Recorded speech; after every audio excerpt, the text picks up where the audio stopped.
কালী মানেই তার গায়ের রং ঘোর কৃষ্ণবর্ণ।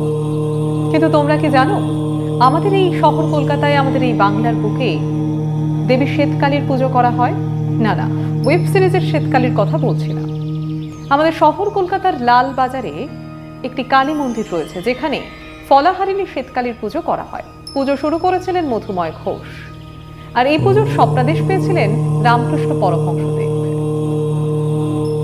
স্বপ্নাদেশ পাওয়ার পর মধুময় ঘোষ চলে গিয়েছিলেন বাঁকুড়ায়। সেখানকার শুশুনিয়া পাহাড় থেকে নিয়ে আসেন এই দেবী মূর্তি, এবং তারপর থেকেই দেবী এখানে ফলাহারিণী কালী রূপে পূজিতা হন।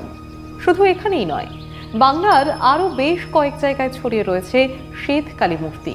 এ তো গেল শহর কলকাতার কথা। এবার বরঞ্চ তোমাদেরকে শোনাই হুগলির রাজবল হাতের দেবী রাজবল্লভীর কথা। প্রায় 800 বছরের পুরনো এই মন্দির। মন্দিরে ঢোকার মুখেই চতুর্দিকে ছড়িয়ে রয়েছে 4টি শিব মন্দির। তারপরেই সামনে হচ্ছে নাট মন্দির। দেবীর উচ্চতা 6 ফুট। দেবীর পরনে রয়েছে তাঁতের কাপড়, এবং দেবীর একটি পা কাল ভৈরবের বুকের ওপর, আর অন্য আরেকটি পা বিরূপাক্ষের মাথার ওপরে। দেবীর এক হাতে ছুরি এবং অন্য হাতে পাত্র।